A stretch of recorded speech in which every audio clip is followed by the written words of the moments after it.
So I gave you this little piece of eye candy here. This was yesterday when I was finishing up doing some studying for this sermon, and Evan decided he was going to help me read. So that's the one picture that turned out as far as that goes. He wiggles so much, it's hard to get clear pictures of him because he's constantly moving, so all of them are fuzzy. But that's a little bit of that. Okay, so anyway, we're talking about family today. We talked about distractions first, getting the distractions out of our lives. Last week we talked about really focusing on yourself and your relationship with God, because how can you relate to other people if you aren't right with God? So we're kind of going down the priorities list. Your family should be technically third on your priority list. I didn't talk about marriage because we've talked about marriage before, not that long ago. Actually, my last sermon series was all about marriage. So we'll have a couple of touches on it, but that's the extent of that today. All right, so the family is under attack in our culture, as you guys know. Whether it be just our political climate or whatever it is, our families are under attack. And it seems to be where they've actually almost reversed to where nuclear families are the minority now rather than the majority, the vast majority before. If you guys don't know what a nuclear family is, that's a family that has both mom and dad married and have been. And mom and dad are mom and dad. That's a nuclear family. That's rare. In fact, in our youth ministry, I don't even think there's one that has a nuclear family. Not one. Which is, and in past ministries that I've been involved with, it was the vast minority of the kids that were nuclear. Now, what do you guys think the cause is for that? Well, definitely sin, yes. I think this sermon is more for men than women because I'm a male, and this comes from my perspective as the leader of my household. But a lot of times, we have to pick up more hours at work. We're working too much. We're not spending time with family. Even if we're not at work too much, we have too much else going on that we're not spending our time with our family, being able to pour into our family. And I'm guilty of that, as everyone else is as well, because we all just have a lot going on. Sexual sin, infidelity, that is huge in our culture. And it's not just the men, it's the women that do it too. It's everybody, because it's everywhere, literally everywhere. There's no excuse for it, but that's destroying our families. You could go on and on, different things that are ruining our families today. The political climate just drives me crazy with that. Don't even get me started on the welfare programs and things like that that actually encourage people not to get married, which is just insanity to me. So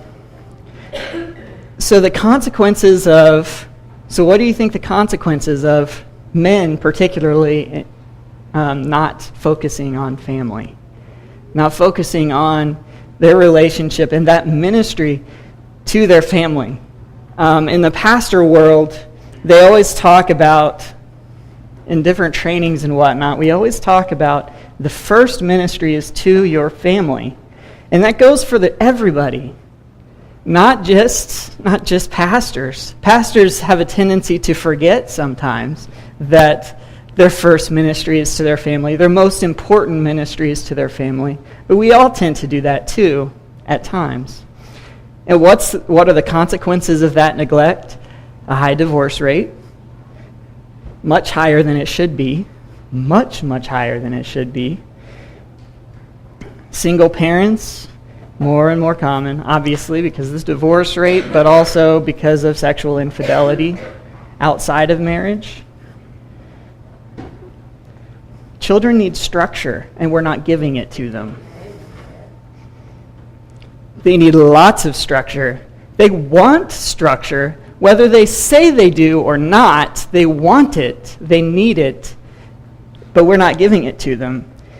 I'll talk about it later on a little bit more, but there's a couple of different ways that parents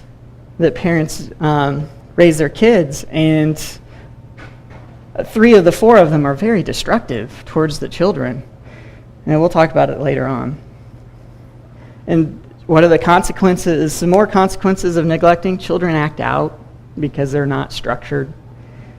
They don't behave, they don't listen, they don't respect other people, let alone their parents. We see it all the time Wednesday night. They have no respect for anybody. And they just go nuts. And then you just ask them to do something, and they're like, why would I do that? It's like, I didn't ask you to do something unreasonable. And then what also stems from it, drug problems later on in life. Parents get addicted to drugs. They do all this stuff because of all this hurt of neglect of family and their own spiritual lives. It's sad. It's depressing. Okay, so let's get into what the Bible says about it. Sorry, Bobby. I'll just let you do it. I'll put this away.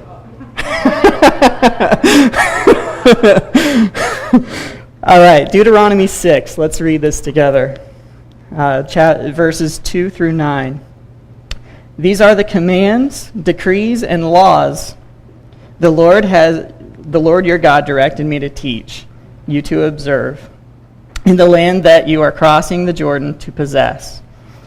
All right, so that you and your children and their children after them may fear the Lord as long as you live by keeping all these decrees and commands that I give you. Now, they're just talking about the laws in this particular point, and just after when they do the 10 Commandments. He's saying, if you do this, if you live this way in front of your family, in front of your children, then this is what's going to happen. So that you do this so that your children and their children after them may fear the Lord as long as you live by keeping all his decrees and commands that I give you, so that you may enjoy long life. So this puts emphasis on the importance of how important it is that we live by the way that God teaches us to live. And when we do, it passes on. You can't help not pass it on. Because, well, for example, the perfect example of this is my grandfather. My grandfather was a very, very upstanding, faithful man. Yes, he was not perfect. Nobody is. But he lived. He served the church. He was one of those guys that something happened at the church, no matter what it was, he would be like, I'm there. And he would go and he'd take care of it. At the same time, not neglecting his family when that was the case. By doing this, eventually, he raised up my dad. Guess what? My dad is exactly the same. Why? Because my grandfather lived his faith out on his sleeve in front of his family all the time. Was he perfect? No. But he passed it on. My dad he kind of has 50-50 on that one. But my older brother is now that kind of man for his church. And of course, I'm a pastor. And then my sister and brother, they're kind of struggling in that way. But the point is, it passed down to 2 of the 3 of his sons. I'm not saying my little brother's gone. He's not gone. But at the same time, he's struggling right now with his faith. But 2 of the 3 of his sons carried that on. So what does that mean as I continue to try to live the best I can in front of Evan?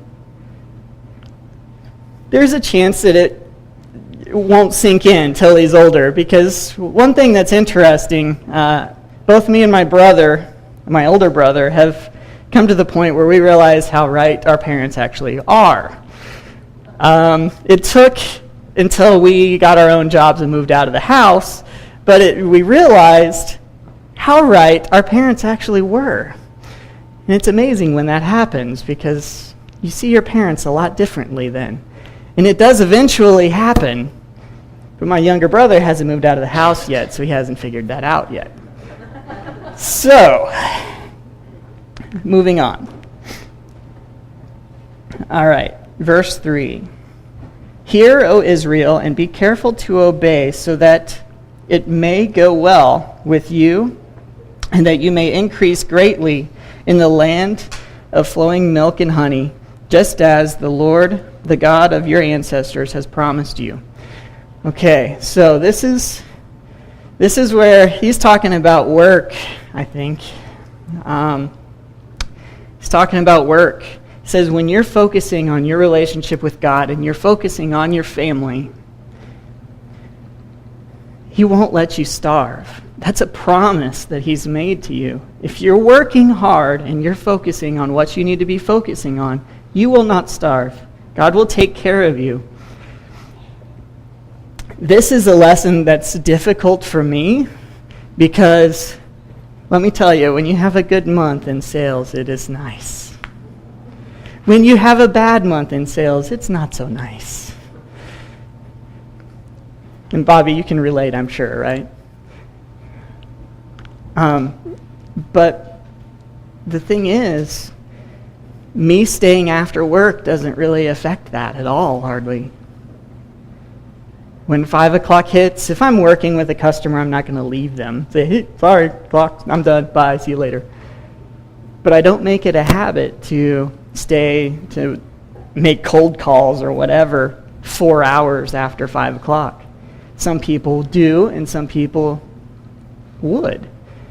But it's not worth it to me. If I can't get it done during the day, then what am I going to do? Neglect my family? So then I have to make a few extra bucks? No. People do it all the time, though. All the time. In all honesty, I'd get burned out really fast if I did that.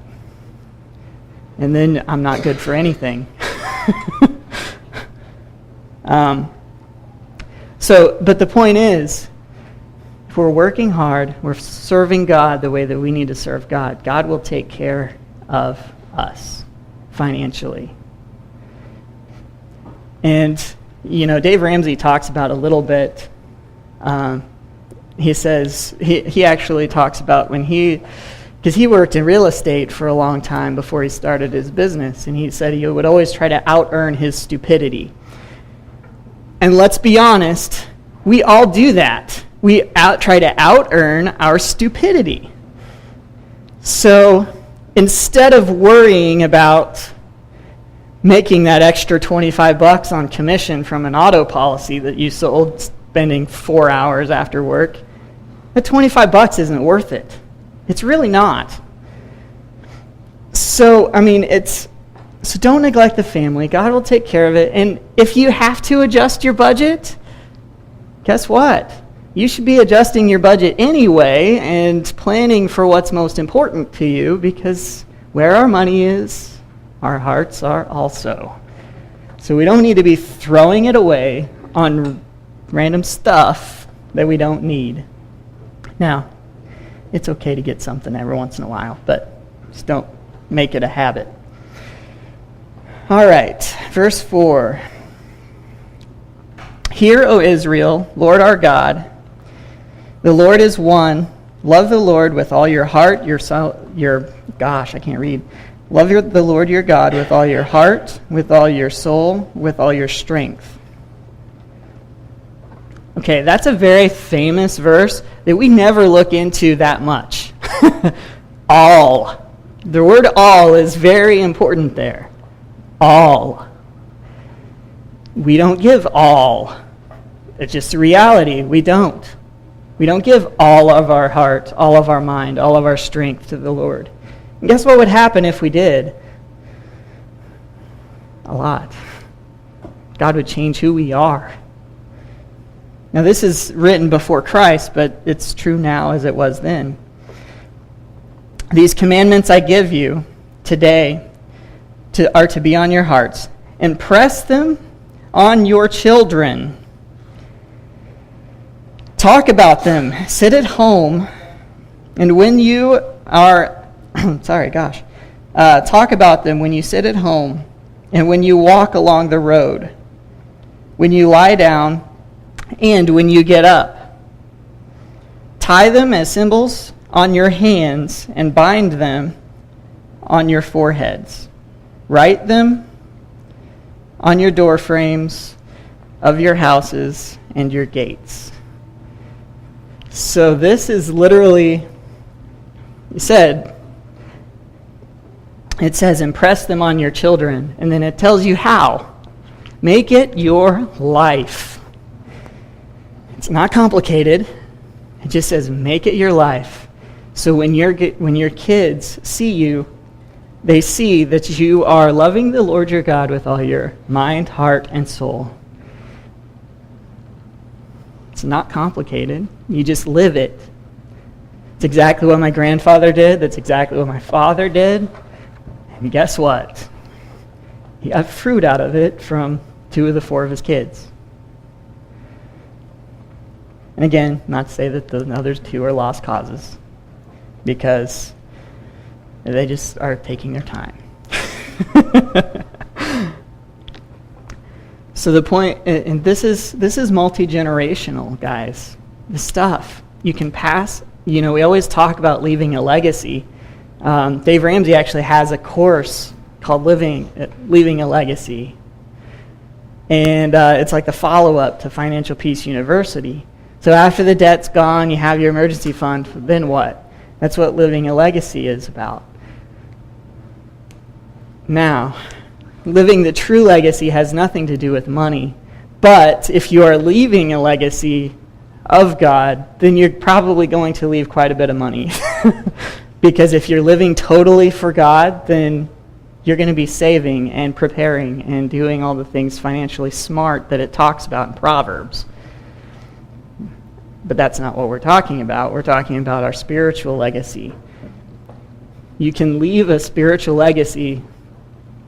This is kind of random, but my grandfather, the night he died, he led worship at his church.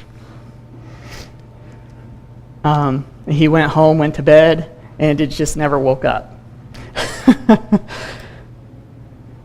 So he never stopped to the day he died. He never stopped living that legacy. And what kind of witness is that? He had heart attacks and health problems and all this other kind of stuff that everybody else deals with, but he's still leaving that legacy for his children. So it's, what's weird, at his funeral, it was more of a celebration than anything else.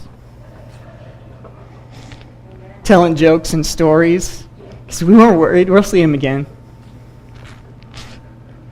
That's the kind of legacy we need to leave for our kids.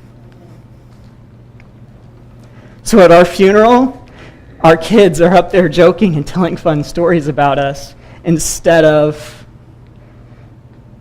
oh, why did he leave? I remember in my uncle's eulogy, he talked about how the reason God took him, this is kind of humorous. My grandfather was huge into Boy Scouts, and knowing your knots was the most important thing ever to him.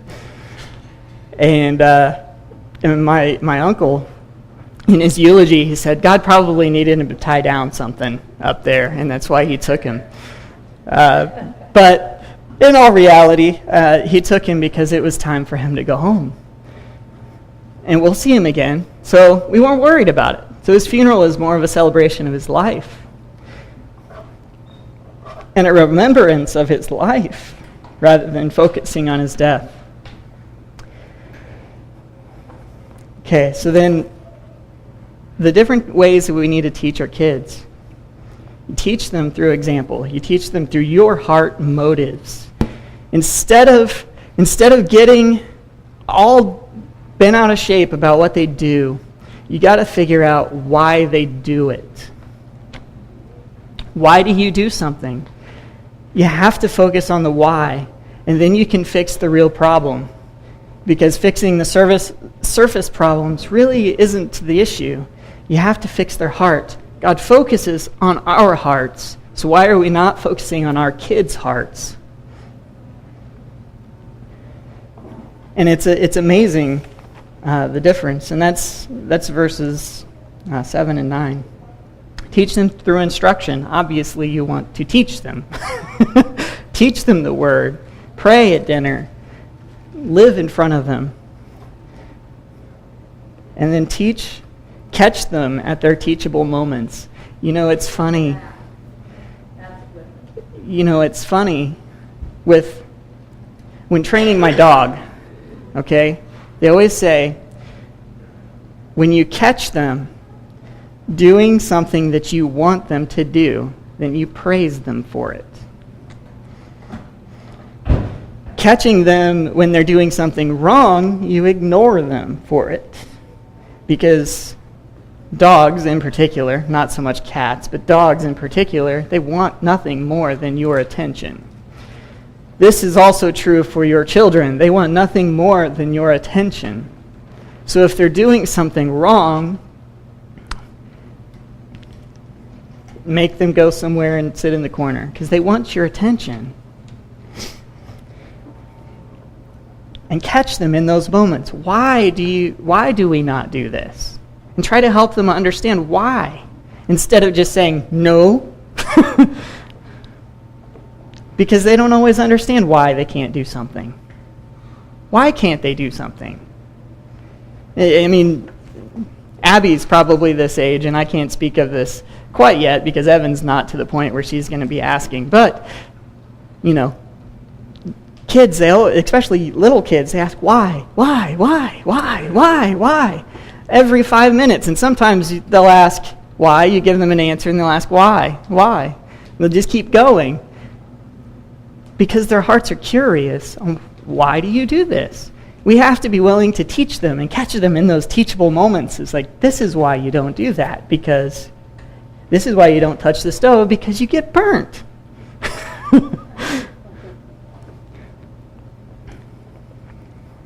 And then direct their hearts and energies towards the Lord. Okay, so we're moving on to marriage, because I have to talk about marriage, because it is the most important part of the family. Because if you're not right with each other, then your relationship with your kids is going to be all messed up. Okay, so I'm not going to read this because it's quite a bit, but we'll skim through it. Men, if you're single, you're looking for a virtuous wife. Look at Proverbs 31, 10 through 31. It tells you exactly what a virtuous wife looks like. And women, if you're single, you need to work on being a virtuous wife. Got it? Simple as that. And don't forget, love and respect one another. If you haven't read that book, I want you to read that book, married or not, because it is vital. And it's called Love and Respect. It's based off of Ephesians 5, and that's all I'm going to say about marriage, because I just did a series not that long ago on marriage. So, we're moving on. There's a couple of them. Yep, see, there's quite a few virtuous wife stuff. There's quite a bit on it. All right. So we're going to go down into parenting.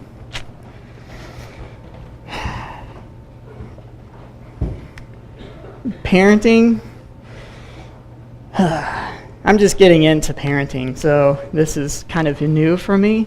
So I'm basing a lot of what I've studied.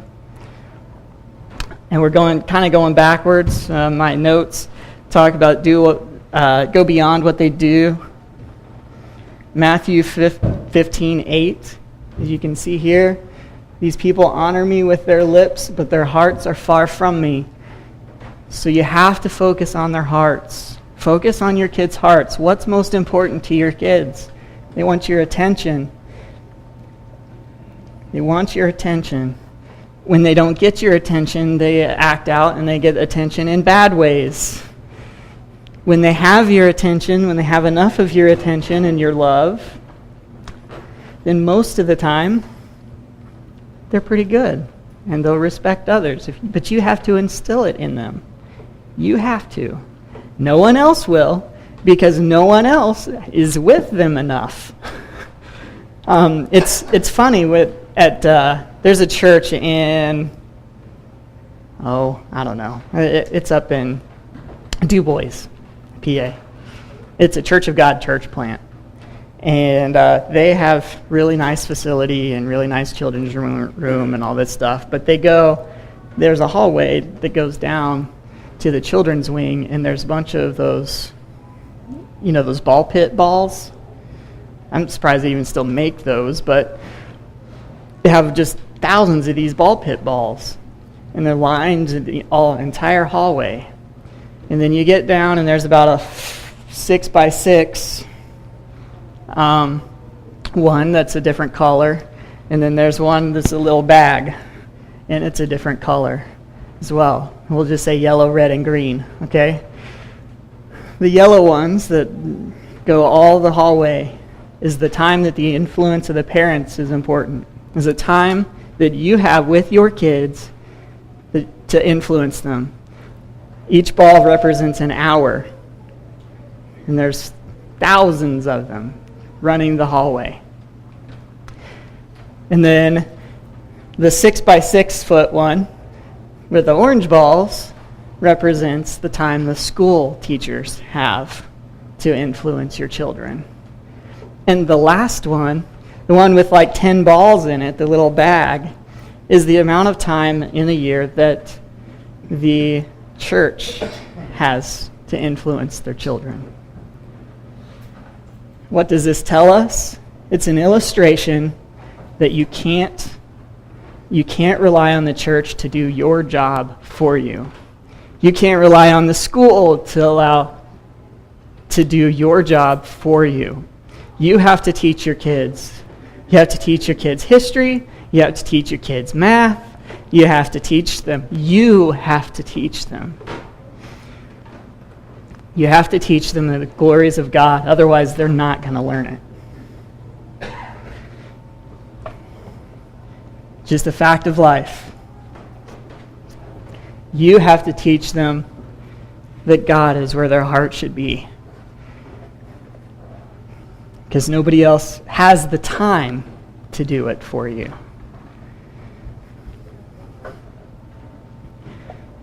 Okay. Provide unconditional love with high structure. Okay, so we're back to the children's structure. They want it. There's 4 types. Authoritative, which is kind of like, in my mind, it's kind of like tyrannical, overpowering your children. No matter what they do isn't good enough. You guys have heard that kind of parenting before, I know, because it is common. Disconnected is another one. And this one's common around here, unfortunately, where the parents just don't care. They don't care that their kids are running around at 10:30 at night on the street. They just don't care. They have no relationship with their kid, and they don't love their kids hardly at all. They just don't care. And unfortunately, that one is becoming more prevalent in our community especially. The third one is affirming. Affirming is where we need to be. Affirming, that one is saying, I love you. This is what you're telling your kid. I love you. I lost my place. I love you, and I am setting guidelines and discipline for you because I love you. And you're not setting them up for failure when you set them. Will they be mad at you sometimes when you have to discipline them? Yes. When God disciplines us, or do we get mad at him? Yeah. God sets this affirming. He gave us the Bible so we could have guidelines to go by and so that we can live by his name. He says, if you are with me, then you will do what I say. If you love me, you will do what I say. Isn't that exactly the way that we should be parenting our kids? And we're not going, authoritative, like, da-da-da, we're not yelling at them, it's, going crazy on them. We allow them freedom, but at the same time, we have to set guidelines because they have to learn those guidelines to become the little man or woman of God that they need to become. So they can become that virtuous wife or that God-fearing husband, that leader husband. The last one, which is probably, it's very common, is permissive. Said, I love you, but I'm going to be your friend all the time, and I don't ever want to make you mad. That is problematic. Very problematic. Because it's great to have a relationship with your kids. It's not great for them to control you. And that's what happens when you're permissive. And what happens when they get into so much trouble that you, especially when they're minors, what happens when they get in so much trouble that you end up taking the fall for it? It's not good. It's not good. In Matthew 3:17, blessing our children, this is what God tells us, or this is what God, to set this up, in Matthew 3 was when Jesus was baptized, right? Well, it was. So this is the context. Just after Jesus was baptized, this is what, the dove came down, and this is what God said from heaven. This is my Son, whom I love, and with him I am well pleased. God blessed Jesus because Jesus fulfilled what God wanted for him. He blessed him in many, many ways, but he continued to bless him throughout his life. He never abandoned him except when he died on the cross. God turned his back on Jesus but he knew he had to do that. The whole reason Jesus came was for him to do that. But now we don't necessarily have to do that with our children, but that's what God called. That's what God called Jesus to do. So we have to affirm our children that we do love them. We have to tell them. We have to tell them often. We have to tell them. It's funny, Evan's getting to the point where he'll make sounds back to you and try to mimic your sounds. And I can't get him to do it yet, but Kayla can. And she'll go, I love you. And he'll go, ooh, ooh. He'll try to make the sound back to her. And it's just like, it's so neat to watch him grow and mature and to start doing things. He does something new every day, and you guys are probably still in that stage of doing something new every day. But it's just amazing to watch him. But yet, even at his young age, he needs some kind of structure because, he doesn't really even know what he's doing because he's still trying to find out what his hands are and what they do. But they still need structure. They still do. They still need that loving care. So affirm them whenever you can. Physical touch is important to kids. And unfortunately, a lot of people don't touch their kids anymore. Did you know that on average, a mentally healthy person is touched 7 times a day, at least 7 times a day? And that doesn't mean touched inappropriately. You have to clarify that in today's world. But it's like, Joe, yeah. I love you, man. I love you too, man. See, there's nothing wrong with that. And I'm touching to affirm him. So touch your kids that way. or hug them. If you didn't notice, Evan's wearing a shirt that says, "Give me a bear hug" on it. It's really cute. But anyway. Affirm your child's identity. Affirm who they are in the Lord. Help them find who they are in the Lord. It's vitally important that our children realize that there is a mission. God has given them gifts. Even at 3 months, Evan has gifts. They're not very well developed yet, but he has gifts. He has gifts, and God has a plan for him. And we have to continue to instill the fact that he has an identity in God. God has a mission for him, even if he doesn't know it yet. God has a mission for all of you, even though some of you probably don't know it yet or know what it is. It's vitally important that we keep that identity in our children, that they are valuable. Affirm your child's destiny. God does have a plan for them, but they have to live up to their end of the deal, just like we do. They have to work on their relationship with God constantly, their dedication to God constantly, so then God will reveal that plan for them when the time is appropriate. And believe it or not, as parents, we play a vital role in that. Because if we are not living our lives for Christ, if we're not focusing on our relationship with Christ like we talked about last week, then how are we going to instill that into our children? Because they see us all the time.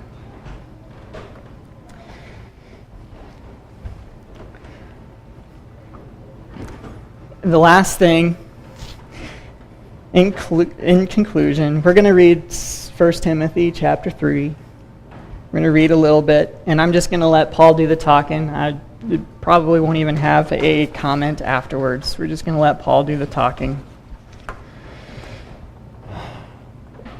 Here's a trustworthy saying. Whoever aspires to be an overseer desires a noble task.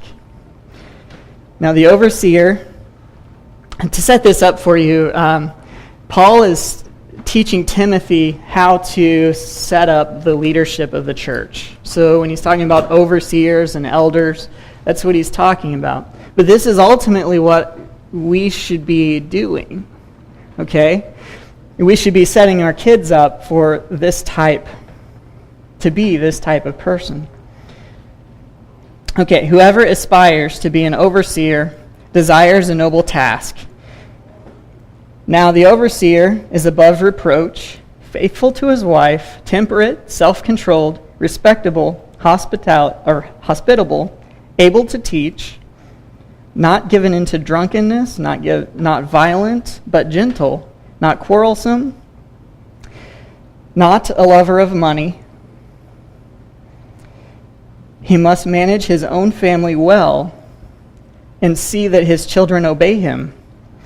And he must do so in a manner worthy of full respect. Okay, so Paul is teaching Timothy that the most important thing about church leaders is that their families are set. Because as men, our families reflect who we are deep down. So if we're living for Christ, our family is going to be reflecting that. Okay, verse 4. Verse 5. If anyone does not know how to manage his own family, how can he take care of God's church? Yes, that is in the Bible. He must not be a recent convert, or he may become conceited and fall under the same judgment as the devil. He must also have good reputation with outsiders, so that he will not fall into disgrace and into the devil's traps. And so you said trap. I said traps because there's many out there. In the same way, deacons are to be worthy of respect, sincere, not indulging in much wine, but not pursuing dishonest gain. They must keep hold of deep truths of faith with a clear conscience. They must first be tested, and then, if there is nothing against them, let them serve as deacons. In the same way, the women are to be worthy of respect, not malicious talkers, but temperate and trustworthy in everything. A deacon must be faithful to his wife and must manage his children in his household well. Those who have served well gain an excellent standing and a great assurance in their faith in Christ Jesus. So, as we all aspire to be leaders, as we all aspire to be men of God or women of God, the most important thing for leaders of the church that Paul talks about, both deacons and overseers, is make sure their family is managed well. Make sure they're trustworthy, not drunk on wine, and all this other stuff. But family was mentioned a couple of times. So the interactions with our family, the relationship that we have with God reflects on our family. We reflect our relationship to God on our family. And when it comes down to it, our family will reflect our relationship with God. That's primarily for men, the father, leader figure. But when but it works for women too. If you're reflecting God to your children, they will pick up on it, and they should.